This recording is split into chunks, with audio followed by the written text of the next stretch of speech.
बैठे हुए हैं भाई। बैठे तो तुमने क्यों नहीं हटाया? वो इसलिए बैठे हुए हैं कि वो बैठने वालों का नेतृत्व करने वाले भी गधे हैं। लोग चक्कर ये है कि टोकन तौर पे काम करते हैं कि 1 दिन का धरना दे दिया, 2 दिन का धरना दे दिया, उठ के चले गए। अबे सरकार हम लोगों ने बनाई, अंग्रेजों का शासन तो है नहीं है। अब सरकार से हम लोग अपनी बात नहीं कहेंगे तो कौन कहेगा? जंतर मंतर तुमने हटा दिया कि जंतर भैया क्यों हटा दिया? तो कोई ऐसी जगह दो जहाँ निःशुल्क तौर पे बैठ सके आदमी। रामलीला मैदान में एनसीटी को 90-98 हजार रुपए जमा करो, तब बैठो। शादी समारोह करने जा रहा है आदमी कि वहाँ पैसे जमा करे? आदमी अपनी आवाज बुलंद करने जा रहा है, आदमी अपनी आवाज के लिए जो है सरकार को जगाने के लिए जा रहा है।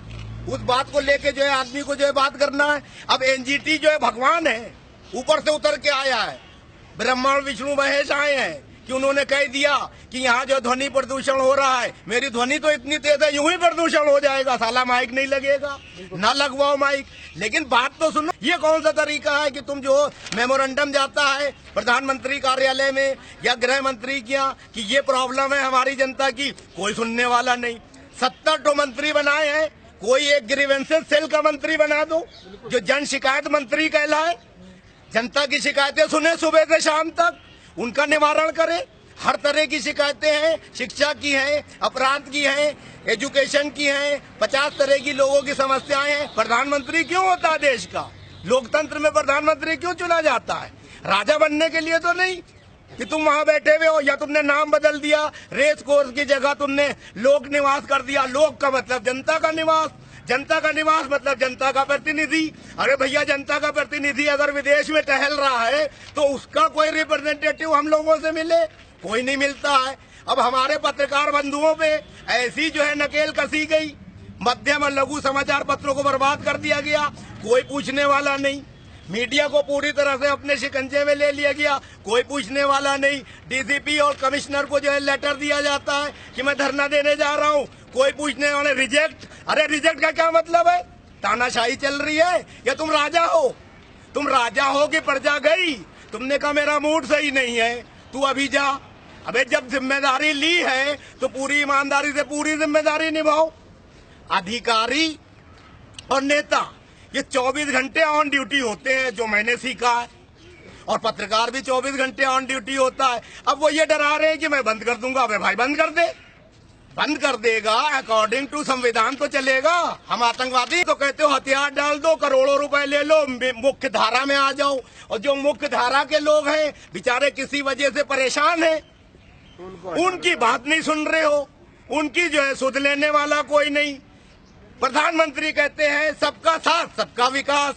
मैं 135 करोड़ भारतीयों का प्रधानमंत्री हूँ। भैया काम सब तुम ऐसे कर रहे हो जो 15% अमीर लोगों का ही भला हो रहा है।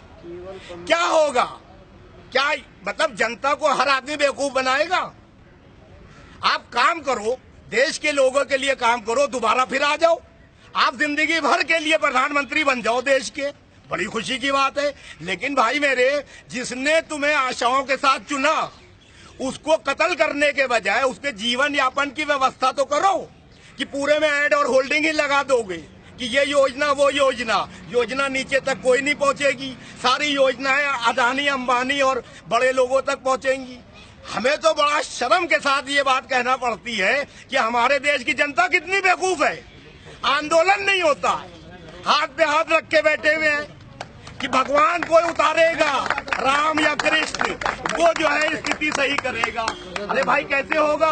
ये जितने लोग यहाँ धरना दिए हुए हैं, अगर वो सब धरने हटा के एक जगह आ जाए तो ही सरकार हिल जाए। लेकिन हर आदमी अपना अपना एजेंडा लिए बैठा हुआ है। हर आदमी किसी न किसी पॉलिटिकल पार्टी से मोटिवेटेड है कि हम जो है फलाने के चमचे हैं या उनसे मेमोरेंडम भिजवाएंगे। अबे अपनी लड़ाई खुद लड़ो ना। अपनी लड़ाई नहीं लड़ सकते, नहीं लड़ सकते तो घर जाओ। सवाल ये उठता है कि आप लोग जो है पत्रकार हैं ऐसे, वो मंत्रियों की चमचागिरी में लगे हुए हैं कि जैसे खा जाएगा। अबे कानून के हिसाब से चलेगा ना आदमी, और कानून का उल्लंघन हमने किया तो हमें बंद करो। कानून का उल्लंघन हमने एनजीटी का किया तो बंद करोगे, 302 में तो नहीं कर दोगे, आतंकवाद गतिविधियों में लिप्त होने में तो नहीं कर दोगे। उसका जवाब हम कोर्ट में देंगे, जज को हम बताएंगे कि तुम्हारा जो काम है वो तो तुम कर नहीं रहे हो। दूसरे कामों में लग गए, जनहित याचिकाएं लग गई, उसमें तुम जो इंटरेस्ट ले रहे हो क्योंकि तुम्हारा फोटो छपेगा। कल को तुम व्यवस्था करोगे, कोई एसआईटी बनेगी, उसमें चेयरमैन बन जाओगे। जज भी भ्रष्ट है, कोई नेता ये कहने को तैयार नहीं, कोई पॉलिटिकल पार्टी तैयार नहीं, कोई पत्रकार तैयार नहीं कि जज साहब जेल भिजवा देंगे। अबे सच्चाई के लिए बात कहने में क्या प्रॉब्लम है? अगर आप सच्चाई के लिए लड़ोगे, मैं चैलेंज के साथ कहता हूं, तिहाड़ जेल में जितने कैदी हैं उसमें से बेचारे 80% जो है निर्दोष है। मैं चैलेंज से कहता हूं, उनका कोई जमानती नहीं है, इसलिए बेचारे वहां सड़ रहे हैं, उनकी सुध लेने वाला कोई नहीं। अबे हमें तिहाड़ भेजोगे, वहां भी मेरे समर्थक आ जाएंगे, और मैं चैलेंज के साथ कहता हूं यहां से ज्यादा समर्थक वहां खड़े हो जाएंगे, क्योंकि उनको पता है दर्द, उनको पता है दर्द की सरकारें जो है किस तरह से प्रताड़ित करती हैं आम आदमी को, एक शरीफ आदमी को अपराधी बना देती है, ऐसी व्यवस्था करती है सरकार। तो सवाल ये उठता है कि अगर हम पत्रकार या हम नौजवान लोग ही आवाज नहीं उठाएंगे तो कैसे हल होगा? अब आप लोग बताइए। अब आदमी ये सोचता है कि एनजीटी, अरे एनजीटी क्या है? हम करें सुप्रीम कोर्ट भी अगर कोई फैसला दे और वो जनहित में ना हो तो वो बदला जा सकता है। सरकार अगर कोई गलत काम करे, सरकार को उखाड़ा जा सकता है, क्योंकि सरकार किसके लिए है? जनता के लिए। लोकतंत्र, ये पूरा पार्लियामेंट बना है किसके लिए है? हम लोगों के लिए। ये थाना किसके लिए? जनता के लिए। ये अंग्रेजों का थाना नहीं है कि भारतीयों को प्रताड़ित करने के लिए मारा जाएगा और जेल में भेजा जाएगा। हम अपने देश की हुकूमत से अपनी मांग कर रहे हैं। पाकिस्तान के नागरिक नहीं है, हम बांग्लादेश के नागरिक नहीं है। जितने बाहरी मुसलमान हैं सबको सालों को भगा दो, जितने मुसलमान आतंकवादी हैं सबको गोली मार दो, लेकिन जो लोग सही काम कर रहे हैं उनको तो आप नहीं कह सकते हो। कोई आदमी मीडिया में है, वो किसी ग्रुप की चमचागिरी कर रहा है, उसका तो आप महिमा मंडन कर रहे हो। वो तो टाई लगा के बैठा भाषण दे रहा है, एंकरिंग कर रहा है, सरकार की जो है अच्छी नीतियों को सिर्फ दिखा रहा है। क्या पिछले 3 साल में कोई काम ऐसा नहीं हुआ जो सरकार ने गलत किया हो? मैं आलोचना की बात नहीं कर रहा हूं, मैं ये कह रहा हूं कि पत्रकारिता का काम है सही और गलत को जनता के बीच प्रसारित और प्रकाशित करना। लेकिन अगर आप सिर्फ सही सही दिखाओगे तो बदहजमी हो जाएगी, ओवरडोज हो जाएगी। जनता सब समझती है, जब चारों तरफ यही दिखाया जाएगा कि सब अच्छा अच्छा हो रहा है और जमीन पे अच्छा नहीं होगा, तो जनता जो है उस सरकार को उखाड़ फेंकेगी। ये चीज माननीय प्रधानमंत्री को भी सोचना चाहिए। प्रोटेस्ट हो रहा है, ये क्या है फिर? ये प्रोटेस्ट हो रहा है, ये स्पीच हो रही है। सेवा में माननीय नरेंद्र मोदी, प्रधानमंत्री भारत गणराज्य, 5 रेसकोर्स रोड, नई दिल्ली।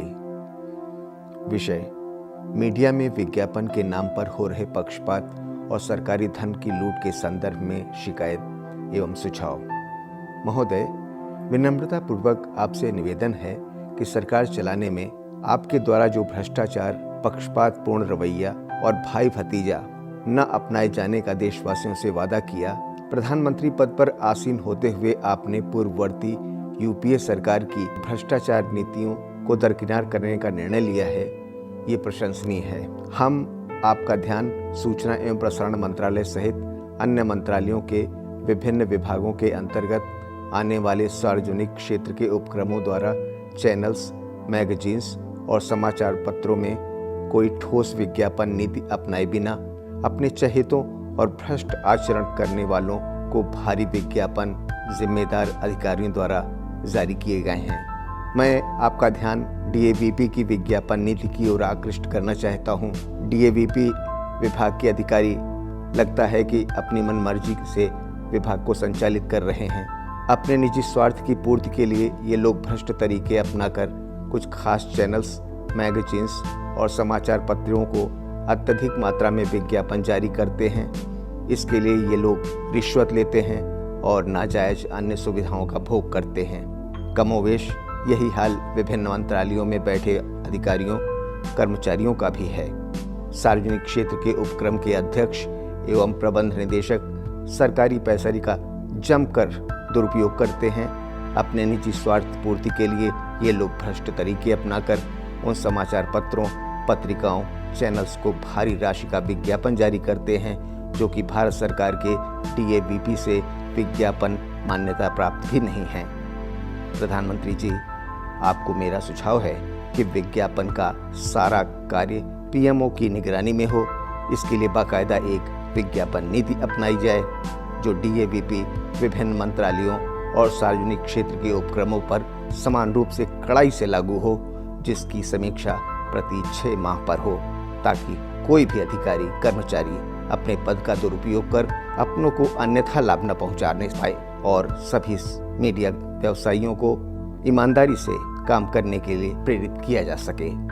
उदाहरणार्थ, आप डीएवीपी, विभिन्न मंत्रालयों और सार्वजनिक क्षेत्र के उपक्रमों का 1 वर्ष का लेखा जोखा तलब कर जांच करा सकते हैं।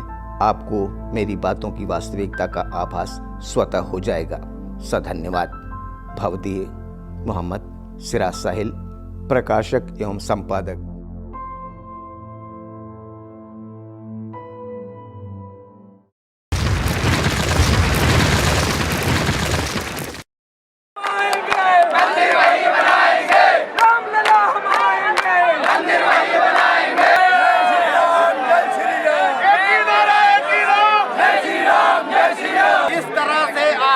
विराट धर्म संसद का आयोजन हिंदू समाज के संतों ने किया है दिल्ली के रामलीला मैदान में। उसमें आई अपार भीड़ को देखते हुए ये लगता है कि देश के हिंदुओं ने अब ये तय कर लिया है कि हर हाल में भगवान श्री राम का भव्य मंदिर बनना तय है। योद्धाओं ने राम मंदिर के भव्य निर्माण का रास्ता प्रशस्त किया था और आज 26 साल बीत जाने के बाद भी कोर्ट कचहरी के चक्कर में भगवान श्री राम आज भी टाट में विराजमान है। ये बड़े शर्म की बात है हमारे देश के नेताओं के लिए भी और मुख्य न्यायाधीश सुप्रीम कोर्ट के लिए भी, क्योंकि इतने गंभीर मुद्दे पर 26 साल तक का टाइम लगा देना बहुत निंदनीय है। करो संकल्प करो, संकल्प करो, अर्पित कर दो तन मन धन, अर्पित कर दो तन मन धन, मांग रहा बलिदान वतन। अगर राम के काम ना आए तो जीवन बेकार, तो जीवन बेकार साथियों, तो जीवन बेकार। मैं बहुत जल्द अब तुम्हें नेशनल चैनल पर दिखाई देने वाला हूं, क्योंकि मैंने एक न्यूज़ चैनल ज्वाइन कर लिया है। एज ए जर्नलिस्ट बहुत जल्द मैं तुम्हारे सामने नजर आऊंगा। अच्छा, न्यूज़ चैनल ज्वाइन किया है। आजकल ना येलो जर्नलिज्म चलती है। आजकल के जर्नलिस्ट कुछ भी छाप देते हैं, कुछ भी लिख देते हैं। ऐसे में तुम बड़े आदर्शवादी बन रहे हो, क्या फायदा? ऐसे में तुम 2 वक्त की रोटी कैसे कमा पाओगे? तुम्हारा कहना एकदम सही है। आजकल लोग पैसे की खातिर मनगढ़ंत खबरें छापते और प्रसारित भी करते हैं चैनलों में।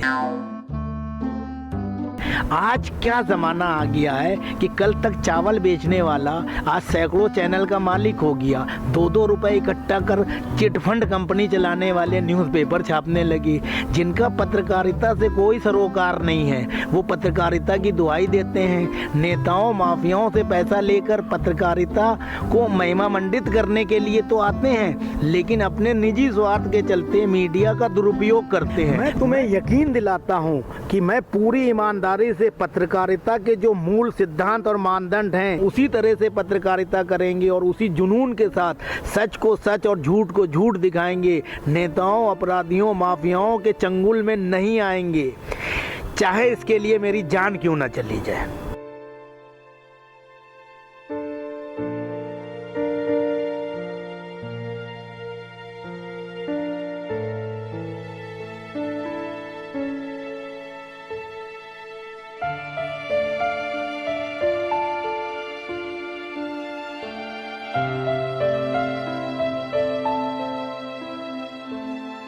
भारतीय जनता पार्टी, कांग्रेस सहित सभी राजनीतिक दल और उनके प्रवक्ता देश की जनता को बहलाने, फुसलाने और भ्रमित करने में लगे हुए हैं। लेकिन मीडिया, जिसकी भूमिका देश के निर्माण में और नागरिकों की समस्याओं को जग जाहिर करने में महत्वपूर्ण होती है, वो भी पक्षपाती और बिकाऊ होता चला जा रहा है। देखा जाए तो सत्ताधारी भारतीय जनता पार्टी के लिए खुलकर पत्रकारिता करने में रजत शर्मा, सुधीर चौधरी, रोहित सरदाना, अंजना ओम कश्यप, अर्णव गोस्वामी ये घुमा फिरा कर हर बात भारतीय जनता पार्टी के फेवर में या उसके पक्ष में लेके चले जाते हैं। इसी तरह रवीश कुमार, विनोद दुआ, अभिसार शर्मा, प्रणब प्रसून वाजपेयी जैसे पत्रकारों को प्रधानमंत्री नरेंद्र मोदी में सारी बुराइयां दिखाई देती हैं। पत्रकारिता के मूल सिद्धांतों के लिए ये चीज़ बहुत घातक है और लोकतंत्र के लिए भी ये सही नहीं है। लोकतंत्र की मजबूती के लिए पत्रकारिता को निष्पक्ष निर्भीक होना न्याय ज़रूरी है, जो हमारे आज के पत्रकार समूह और न्यूज़ चैनल भूल गए हैं। इनको वक्त रहते अपनी इस छवि को बदलना होगा, नहीं तो जनता का जो विश्वास मीडिया पर है वो दिन पर दिन और कम हो जाएगा। सरोकार न्यूज़ जन सरोकार से जुड़े मुद्दों को अपने कार्यक्रम में उठाता है और आगे भी आपके सहयोग से उठाता रहेगा। गेट नंबर 5 पे मेरी ड्यूटी थी।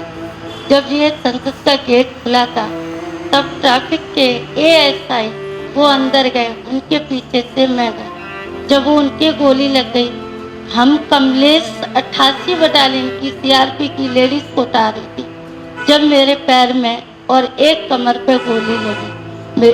जिसके पास अननोन की मेरी एमएलसी है, उसका फायदा इन महकमे ने मेरा उठाया और मेरी जगह पे किसी और लेडीज को भर्ती करा। 28-25 था जो होमगार्ड से मिली थी, तो उस बेल्ट नंबर के हिसाब से शिनाख्त हुई कि ये राधा चौहान है। तो जब प्रोसीडिंग हुई केस की तो उसमें एज ए राधा चौहान ये जो है पहचान ली गई। तो अब ये सवाल तो उठता नहीं है कि अब ये अननोन रह गई, अब तो ये नोन हो गई। नोन होने के बाद भी पुलिस कमिश्नर से भी इन्होंने दरखास्त की, उपराज्यपाल महोदय से की, मुख्यमंत्री कार्यालय में दरखास्त दी, सबने टरका दिया इनको कि जो है भाई तुम जो दिल्ली पुलिस की जवान नहीं थी इसलिए कंपनसेशन तुम्हें नहीं मिल सकता, ना मुआवजा मिल सकता है, ना नौकरी मिल सकती है। ये इन राइटिंग जो है एस्टेब्लिशमेंट डिपार्टमेंट ने उपराज्यपाल महोदय को लिखित में जवाब दिया, क्योंकि उपराज्यपाल महोदय से भी ये मिली थी, उसका लेटर भी है इनके नाम का। सारी चीजें जो है ऑथेंटिक देखने के बाद मैंने संवाददाता सम्मेलन बुलाने का निर्णय। जो 2016 में न्यू प्रिंट मीडिया पॉलिसी बनी, उस प्रिंट मीडिया पॉलिसी ने मध्यम और लघु समाचार पत्रों की पूरी तरह से कमर तोड़ दी है। और ये प्रिंट मीडिया पॉलिसी बिना इन समूहों के प्रतिनिधियों को विश्वास में लिए हुए बड़े घरानों के दबाव में आकर एक तरफा तरीके से लागू कर दी गई। पत्रकार छोटा बड़ा नहीं होता है, पत्रकार की नियत छोटी बड़ी होती है। कोई बड़े समूह में बैठकर किसी एक घराने या एक पार्टी का महिमा मंडन कर रहा है तो वो पत्रकारिता के सिद्धांतों और मानदंडों के हिसाब से बड़ा हरगिज नहीं हो सकता। जो पत्रकार छोटा सा भी पेपर निकाल रहा है लेकिन वो जनहित की बात कर रहा है, वो समाज हित की बात कर रहा है, वो राष्ट्र हित की बात कर रहा है, तो वो उस तथाकथित बड़े पत्रकार से बड़ा पत्रकार है। करीब 26 साल पहले कार सेवकों ने अयोध्या में स्थित बाबरी मस्जिद को तोड़ डाला। बाबरी मस्जिद विध्वंस मामले को लेकर तब से कानूनी कार्रवाई चल रही है। बाबरी मस्जिद एक्शन कमेटी के सदस्य और राम मंदिर के समर्थक आपस में कोर्ट कचहरी में मुकदमेबाजी में उलझे हुए हैं और इन 26 साल के दौरान राजनीतिक पार्टियां किसी भी कीमत पर राजनीतिक गोटियां सेकने में मशगूल हैं। जब जब चुनाव करीब आते हैं तो भारतीय जनता पार्टी, विश्व हिंदू परिषद, बजरंग दल और शिवसेना जैसी कट्टर हिंदूवादी सोच रखने वाली राजनीतिक पार्टियां इसका राजनीतिक फायदा उठाने के लिए मंदिर निर्माण की बातें जोर शोर से करने लगते हैं। बहुजन समाज पार्टी, समाजवादी पार्टी और कांग्रेस सहित कुछ अन्य पार्टियां जो मुस्लिम समुदाय को लेकर तुष्टीकरण की रणनीति बनाती हैं, वे इस विरोध में खड़ी रहती हैं। हमारे संविधान के हिसाब से अभी तक 26 साल बीत जाने के बाद इस गंभीर मामले पर फैसला ना आना बहुत दुखद है। अब जिस तरह से 6 दिसंबर आने से पहले भारतीय जनता पार्टी के नेता साक्षी महाराज, केंद्रीय मंत्री गिरिराज सिंह, साध्वी निरंजन ज्योति, विनय कटियार, शिवसेना के राष्ट्रीय अध्यक्ष उद्धव ठाकरे जैसे लोगों ने मंदिर निर्माण को लेकर कमर कस ली है, उससे एक बार फिर समाज में वातावरण दूषित होता हुआ दिखाई दे रहा है।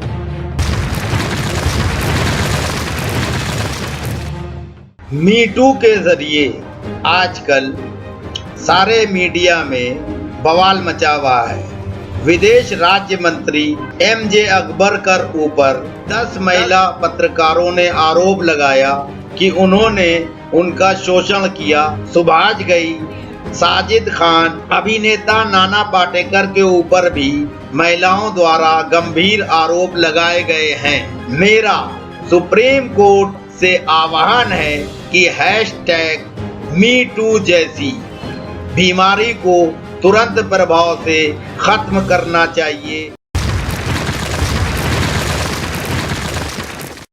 देश की जनता को जिस तरीके से यूपीए सरकार ने सूचना का अधिकार देकर संविधान को मजबूत करने का काम किया और लोकतांत्रिक व्यवस्था में जनता के हाथ में एक मजबूत हथियार दिया, उसको पूरी तरह से भोतरा करने का काम करने जा रही है। ये उसकी नीयत को दर्शाता है। प्रधानमंत्री नरेंद्र मोदी की सरकार सूचना के अधिकार को जिस तरह से कमजोर कर सरकारी अधिकारियों के भ्रष्टाचार को छुपाने के काम में संलिप्त होती जा रही है, उससे जनता के बीच खासा रोष है।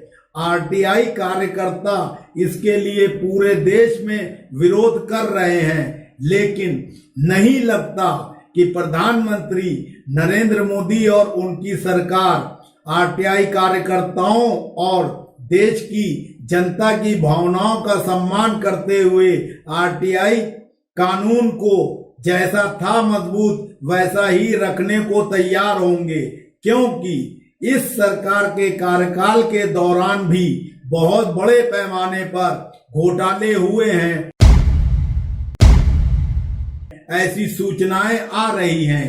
यदि आरटीआई एक्ट पहले की तरह ही शक्तिशाली रहा तो निश्चित तौर पर सूचना के अधिकार के तहत देश के नागरिक और आरटीआई कार्यकर्ता इस सरकार के कार्यकाल के दौरान किए गए कार्यों की जानकारी भी हासिल करेंगे और उसमें भारी पैमाने पर भ्रष्टाचार की जानकारी जनता और देशवासियों को हासिल हो जाएगी।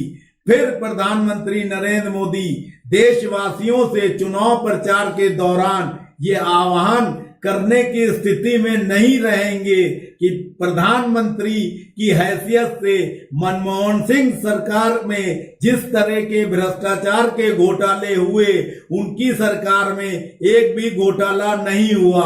भारतीय जनता पार्टी के राष्ट्रीय अध्यक्ष अमित शाह भी हर सभा में चिल्ला कर कहते हैं कि प्रधानमंत्री नरेंद्र मोदी के वस्त्रों पर किसी भी तरह का भ्रष्टाचार का एक भी दाग नहीं है, तो फिर वो आरटीआई जैसे सशक्त कानून को कमजोर करने के लिए क्यों उतावली है कि भारतीय जनता पार्टी को ये डर सता रहा है कि भ्रष्टाचार के मामले खुल गए तो उनको अपनी कमियों को छुपाने के लिए और जनता को पूरी तरह से सूचनाओं से दूर रखने के लिए ही आरटीआई एक्ट में संशोधन करने का सरकार मन बना रही है। युवाओं से आह्वान है कि किसी भी कीमत पर सरकार द्वारा आरटीआई को कमजोर किए जाने वाले कदम की भरपूर भर्त्सना करें और विरोध के लिए सड़कों पर उतरें। जनता को पूरी तरह से सरकार के ऊपर दबाव बनाना होगा और जो विपक्षी दल ईमानदार राजनीति के समर्थक हैं उनको भी इस कानून के पक्ष में खड़ा होना होगा। मेरा ये कहना है कि चुनाव के वक्त जिस तरह से राजनीतिक दलों को चुनाव आयोग की तरफ से ये हिदायत दी जाती है कि वो धर्म का इस्तेमाल चुनाव प्रचार में नहीं करेगा, वो हिदायत ही गलत है, क्योंकि धर्म के बिना इस इंसान का कोई अस्तित्व नहीं है। इसलिए राजनीति में लोग धर्म का इस्तेमाल करते हैं। हमारा ये मानना है धर्म का इस्तेमाल सकारात्मक रूप में होना चाहिए।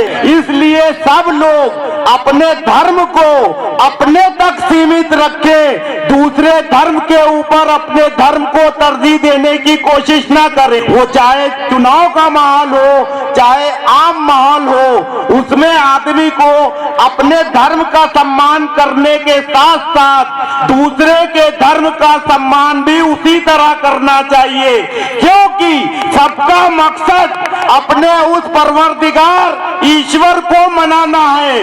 मनाने का तरीका अलग है। अब जिस तरीके से गौ माता को लेकर पूरे देश में नकारात्मक माहौल है, उस बीच में क्षेत्रीय विधायक महेंद्र यादव और इकबाल खान ने जो बीड़ा उठाया है, इसकी गूंज पूरे देश में जाना चाहिए और पूरे देश के हिंदू मुस्लिम भाइयों को मिलकर गौ माता की रक्षा करना चाहिए। बड़े बड़े नारे और स्लोगन देने के बजाय जमीनी स्तर पर इसी तरह से काम करना चाहिए जिस तरह का प्रयोग महेंद्र यादव जी की विधानसभा क्षेत्र में इकबाल खान और उनके साथियों ने किया है। मेरा सुझाव है कि जब चुनाव हों तो उन चुनावों के दौरान दोनों गठबंधन या सभी राजनीतिक पार्टियां अपने अपने स्तर पर अपनी पार्टी का प्रधानमंत्री पद का दावेदार भी घोषित करें और निगम पार्षद के साथ साथ मेयर का चुनाव भी होता है, उसी तरह से मेंबर ऑफ पार्लियामेंट सांसद के चुनाव के साथ साथ प्रधानमंत्री पद पे भी चुनाव हो। मान लीजिए कि भारतीय जनता पार्टी की ओर से प्रधानमंत्री पद के दावेदार नरेंद्र मोदी साहब हैं, तो नरेंद्र मोदी साहब एमपी की हैसियत से तो चुनाव मैदान में उतरे ही, साथ ही प्रधानमंत्री पद पर भी उनको देश की जनता वोट करे। इसी तरह अगर महागठबंधन बनता है और वो महागठबंधन अपना नेता घोषित करता है तो वो भी सांसद की तौर पे भी चुनाव लड़े और महागठबंधन की तरफ से प्रधानमंत्री पद का दावेदार हो। यदि महागठबंधन में प्रधानमंत्री पद पर दावेदारी एक व्यक्ति की नहीं तय होती तो जो भी प्रमुख नेता ये चाहते हैं कि वे प्रधानमंत्री बनकर देश की सेवा करेंगे तो वे अपने स्तर पर प्रधानमंत्री पद और सांसद पद दोनों चुनाव लड़ सकते हैं। राष्ट्रवादी कांग्रेस पार्टी के राष्ट्रीय अध्यक्ष शरद पवार, बहुजन समाज पार्टी की राष्ट्रीय अध्यक्ष मायावती भी प्रधानमंत्री पद के साथ साथ एमपी पद का चुनाव लड़ सकती हैं। इसी तरह से मुलायम सिंह यादव, ममता बनर्जी, जितने लोग भी क्षेत्रीय पार्टियों के अध्यक्ष हैं या प्रमुख हैं, वे अगर अपने आप को समझते हैं कि देश की जनता उनको प्रधानमंत्री के पद पर सुशोभित होते हुए देखना चाहती है तो वे सांसद के पद के लिए नामांकन करने के साथ साथ प्रधानमंत्री पद के लिए भी नामांकन करें। इसमें चुनाव आयोग को भी ज़्यादा मेहनत नहीं करनी पड़ेगी, 5-7 बटन एक्स्ट्रा लगाने पड़ेंगे कि प्रधानमंत्री पद पर कौन कौन से प्रत्याशी हैं और उनको भी जनता डायरेक्ट चुने। ऐसी स्थिति में जब प्रधानमंत्री किसी भी दल का चुना जाता है तो फिर ये उसका विशेषाधिकार होगा कि वो सारे देश से चुने हुए सांसदों को बुलाकर बैठक करे और जो भी सांसद चुनाव जीत कर आए हैं उनको मंत्रिमंडल में प्रधानमंत्री शामिल कर सकते हैं। ऐसी स्थिति में देश का विकास होने से कोई भी नहीं रोक सकता। जो विपक्ष और सत्ताधारी राजनीतिक दल की धारणा है वो पूरी तरह से ध्वस्त हो जाएगी। उदाहरण के तौर पर मान लीजिए कि इस वक्त लोकप्रियता के मामले में प्रधानमंत्री नरेंद्र मोदी सबसे ऊपर हैं और चुनाव होते हैं और वे ही प्रधानमंत्री पद के दावेदार के तौर पर जनता द्वारा चुन लिए जाते हैं। तो ऐसी स्थिति में प्रधानमंत्री तो देश के नरेंद्र मोदी जी हो जाएंगे, लेकिन गृह मंत्री, वित्त मंत्री, रक्षा मंत्री और शिक्षा मंत्री जैसे वे दूसरे राजनीतिक दल के काबिल सांसदों को भी दिए जा सकते हैं। अब सवाल ये उठता है कि राजनीतिक दल अपनी मानसिकता को बदलकर वास्तव में देश का विकास चाहते हैं कि किसी भी तरह से सत्ता हासिल कर अपने चहेतों और अपनी पार्टी का ही परचम लहराना चाहते हैं। चुनाव आयोग को भी इस ओर ध्यान देना होगा और सरकार के सामने अपनी तरफ से इस तरह का प्रस्ताव देना चाहिए, क्योंकि हमारे यहाँ पीपुल रिप्रेजेंटेटिव एक्ट के तहत चुनाव होते हैं। फिर पार्टी का रिप्रेजेंटेशन महत्वपूर्ण क्यों हो गया? जब पार्टियां तो चलिए विचारधारा के आधार पर बनी हैं, लेकिन अंततोगत्वा जो सांसद चुना जाता है वो पूरे देश के लिए होता है। उसका दायित्व होता है कि वो सबका विकास जो है करे। ऐसी स्थिति में अगर चुनाव आयोग और सरकार वास्तव में विपक्ष के साथ मिलकर ईमानदारी से विकास करना चाहते हैं और देश में फैली बेरोजगारी, गरीबी, किसानों की समस्याओं, महिलाओं की समस्याओं, अराजकता, आतंकवाद, तुष्टीकरण, जातिवाद पूरी तरह से रुक सकते हैं। क्योंकि फिर कोई भी राजनीतिक दल सत्ता हासिल करने के लिए देश का सांप्रदायिक सौहार्द बिगाड़ने का दुस्साहस नहीं कर सकेगा और सबको जनता के प्रति, देश के प्रति समर्पित होकर कार्य करने को मजबूर होना पड़ेगा। अब हमारे देश के मतदाताओं को भी ये सोचना होगा कि इस तरह का मतदान करें, देश की जनता को पूरी तरह से अच्छे और सक्षम सांसद मिलें। जात पात, धर्म, क्षेत्र की बातों से ऊपर उठकर मतदाताओं को चुनाव मैदान में उतरे प्रत्याशियों के व्यक्तित्व और कृतित्व को अपनी कसौटी पे कसना चाहिए, के बाद ही वोट देना चाहिए। अक्सर राजनीतिक दलों द्वारा ये भाषण और ये बातें मीडिया द्वारा या जनसभाओं में फैलाई जाती हैं कि अगर पूर्ण बहुमत की सरकार नहीं होगी तो बैसाखियों पे चलने वाली सरकार में लोगों को, जो प्रधानमंत्री पद पे होगा उसको दूसरे दल के नुमाइंदे, सांसद जो है ब्लैकमेल करेंगे और उसको मजबूर करेंगे अपने हिसाब से चलने को। लेकिन जो व्यवस्था मैं बता रहा हूँ उस व्यवस्था में जब पहले दिन से ही ये तय हो जाएगा कि प्रधानमंत्री के पद पर इतने लोग प्रत्याशी हैं और बाकी लोग सांसद की हैसियत से चुनाव लड़ रहे हैं, तो इसमें कोई दो राय नहीं है कि जब चुनाव होने के बाद प्रधानमंत्री सबको जो है मीटिंग में बुलाएंगे तो निश्चित तौर पर जो योग्य व्यक्ति है वही सामने आएगा मंत्री बनने के लिए। और संसद भवन के अंदर जिस तरह से मुद्दों को लेकर उठापटक चलती है, शोर शराबा होता है, उस पर भी नियंत्रण लगेगा।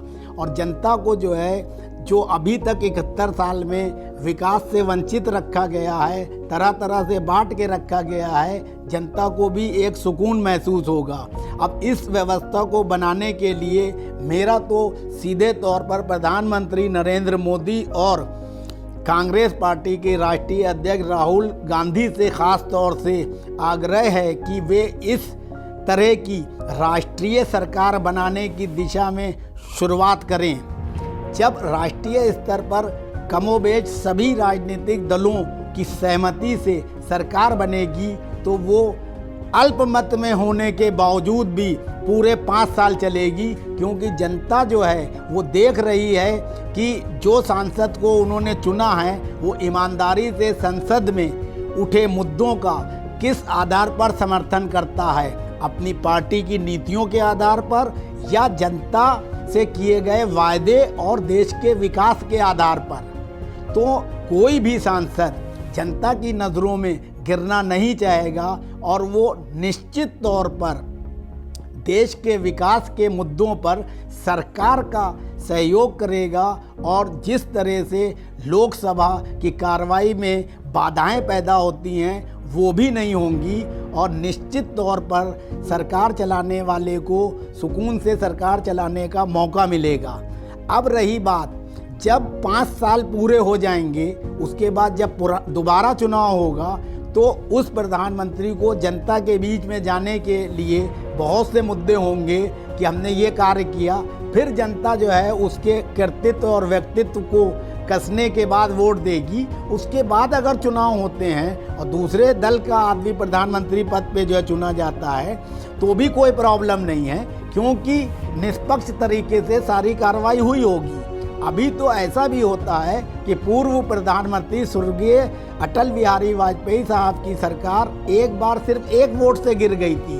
ये बड़े दुर्भाग्य और कलंक की बात है कि लोकतांत्रिक देश में इस तरह की विचारधाराएं पैदा हो गई हैं, खरीद फरोख्त होती है, जात पात धर्म के नाम पे वोट दिया जाता है, जिससे सरकारें भी बीच में ही अस्थिर हो जाती हैं। और मैं तो राष्ट्रपति महोदय से भी ये अनुरोध करूंगा कि किसी भी कीमत पे कोई भी सरकार मध्यावधि चुनाव नहीं कर सकती, ऐसा भी प्रावधान किया जाए हमारे कानून में।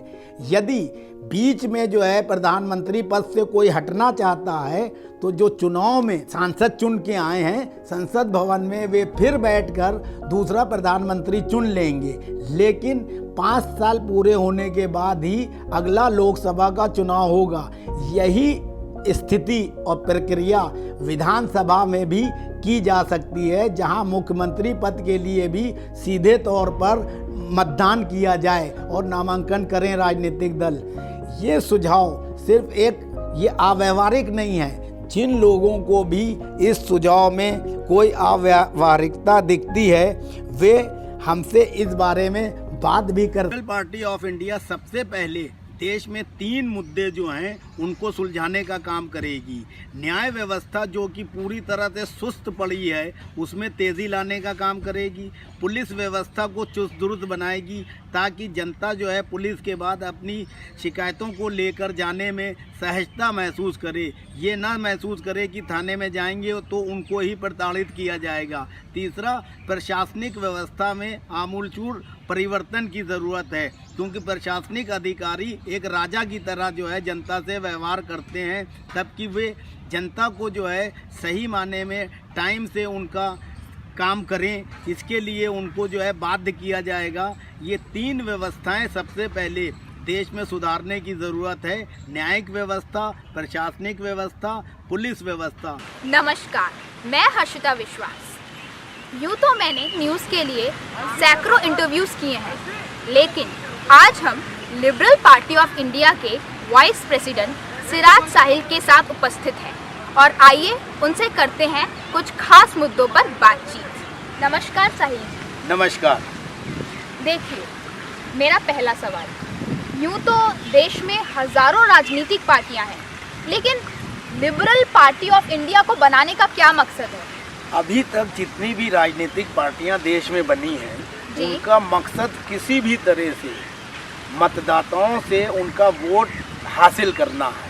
कभी जात के नाम पे, कभी धर्म के नाम पे, कभी क्षेत्र के नाम पे, कभी उनकी गरीबी का फ़ायदा उठाकर लोग जो है वोट हासिल करते हैं और सत्ता में आने के बाद उसी जनता का शोषण करने लगते हैं जिस जनता ने उनको मंत्री पद दिया, सांसद बनाया, विधायक बनाया, उसी के शोषण पर उतारू हो जाते हैं।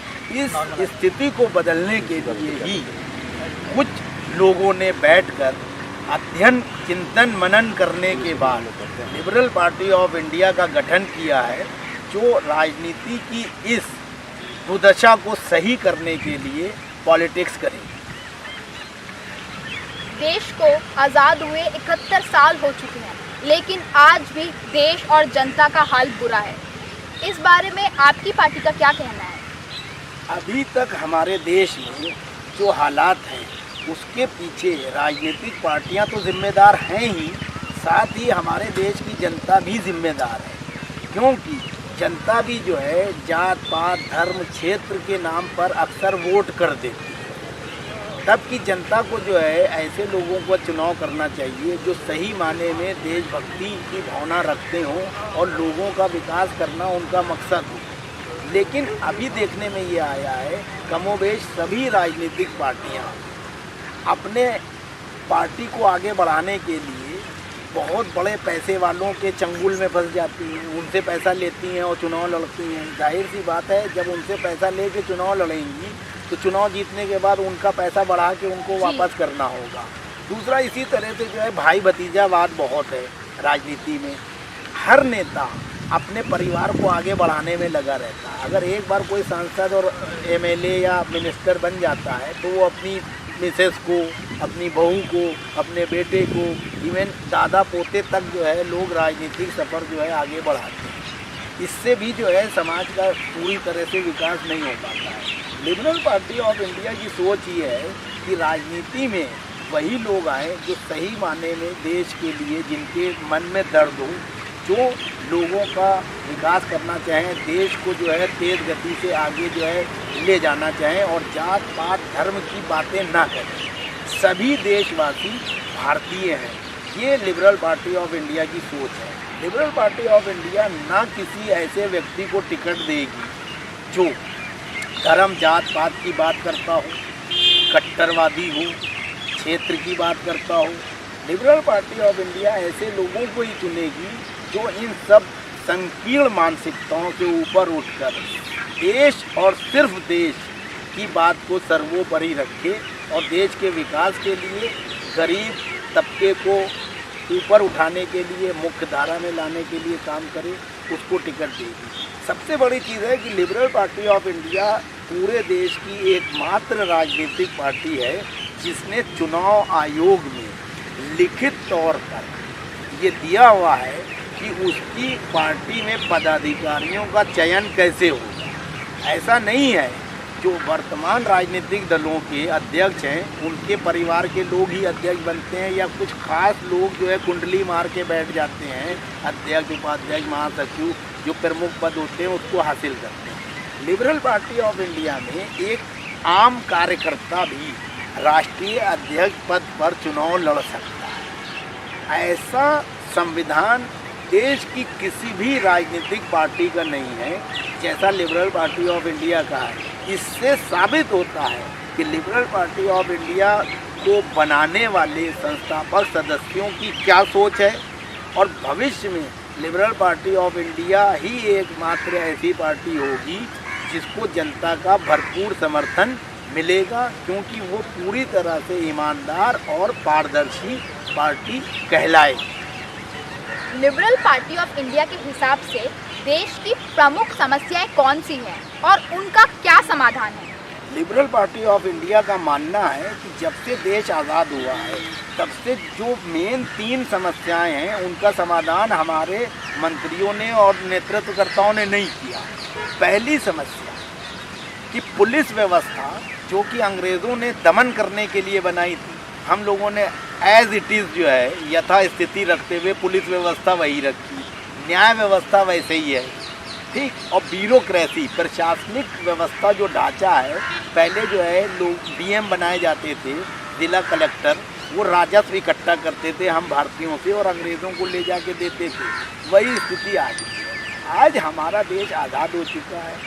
हमारे वर्तमान नेतृत्वकर्ताओं मंत्रियों को ये चाहिए कि ऐसे कानून बनाएं जो हमारे देशवासियों के लिए सही साबित हों, हमारे देशवासियों को राहत दें, हमारे देशवासियों के लिए जो है उसमें आसानी जो हो।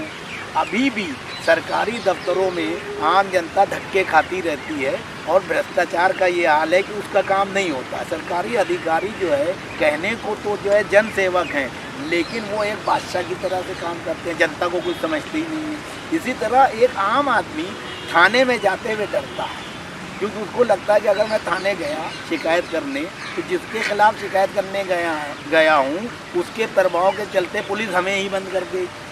तो ऐसी पुलिस व्यवस्था को जो है ख़त्म करना चाहिए, नई पुलिस व्यवस्था होना चाहिए। ऐसे ही जो है सरकारी अधिकारियों को ये निर्देश होना चाहिए कि एक समयबद्ध तरीके से जो है सारे काम जो है नागरिकों के हों। इसी तरह करोड़ों केस हमारे यहाँ न्यायालयों में पेंडिंग पड़े हुए हैं, लोगों को न्याय नहीं मिलता।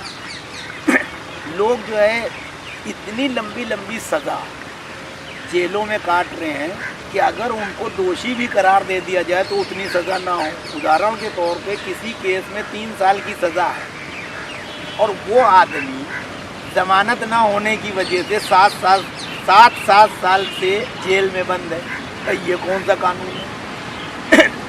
अगर उसने जो अपराध किया उस अपराध की सज़ा ही मात्र 3 साल है, तो जब 3 साल पूरे हो गए तो उसको छोड़ देना चाहिए, उससे सेल्फ बॉन्ड भरवा लेना चाहिए। उसको जेल में रख के सुधारने के बजाय और बड़ा अपराधी बनाने का हमारी सरकारें काम कर रही है। हमारे नेताओं इन मूलभूत समस्याओं पे तो ध्यान रहता नहीं, वो तो एन केन प्रक्रिया जनता से बस वोट हासिल करने के चक्कर में लगे रहते हैं और अपना खजाना भरते हैं। ये स्थिति अब ज़्यादा दिन नहीं रहेगी, क्योंकि मैदान में लिबरल पार्टी ऑफ इंडिया आ गई है और जनता का बहुत सपोर्ट मिल रहा है।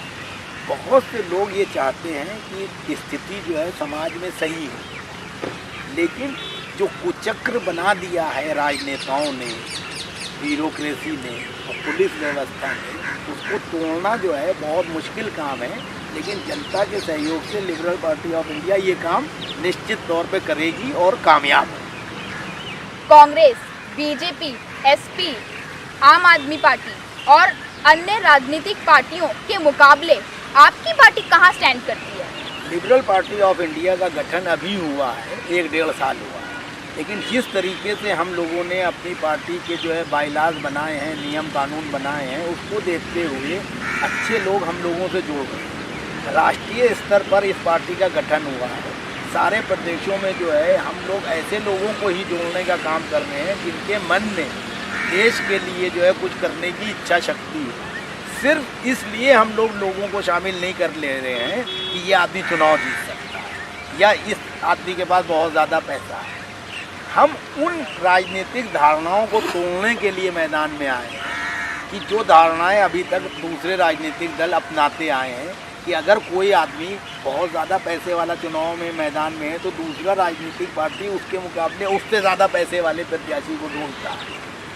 हम एक साधारण आदमी को भी चुनाव मैदान में खड़ा कर अपनी नीतियों और अपने कार्यक्रमों के माध्यम से एक बहुत ज़्यादा पैसे वाले आदमी के मुकाबले चुनाव जितवाने की रणनीति पे काम करें और हमारे प्रत्याशी जनता के बीच के होंगे, किसी एक परिवार या संप्रदाय या धर्म का प्रतिनिधित्व करने मात्र से लोगों को टिकट नहीं दिया जाएगा। इसलिए लिबरल पार्टी ऑफ इंडिया का भविष्य बहुत उज्जवल है और जो लोग भी देश सेवा करना चाहते हैं वो इसमें निश्चित तौर पे जुड़ रहे हैं और आगे और बड़ी संख्या में लोग जुड़ेंगे। आज ही एक अपडेट आई थी कि आईपी यूनिवर्सिटी की तरफ से जो फीस बढ़ाई गई है उसमें बच्चे प्रोटेस्ट कर रहे थे, जो भी स्टूडेंट्स थे कॉलेज के वो प्रोटेस्ट कर रहे थे, बट जब वो आम आदमी पार्टी के सरकार के पास गए, जो सत्ताधारी सरकार यहाँ पे है, मुख्यमंत्री से उसे मिलने भी नहीं दिया गया।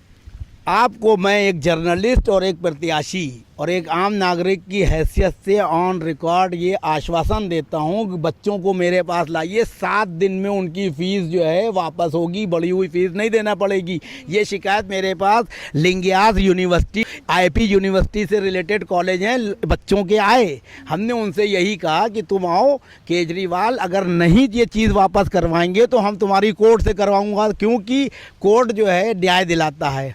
अगर बच्चों से ये कहा जा रहा है कि 60,000 रुपये तुम दो तब तुम्हें जो है मार्कशीट और डिग्री मिलेगी, तो ये तो ब्लैकमेलिंग है। पहले शख्स ऐसे थे जिनको देखकर और मिलकर मुझे लगा कि ऐसे इतने बहादुर, इतने समझदार, इतने क्वालिफाइड लोग भी हैं यहाँ पर जिनके साथ मिलकर कुछ किया जा सकता। गलत बातों पर उंगली उठाने वाला आदमी अकेला किसी भी चौराहे पर खड़े होकर के ये इनकलाब जिंदाबाद का नारा लगा सकते थे, लोगों से अपनी बात कह सकते थे, लड़ सकते थे। ये सब चीज़ें मैंने इससे पहले दिल्ली में किसी पत्रकार में नहीं देखा था।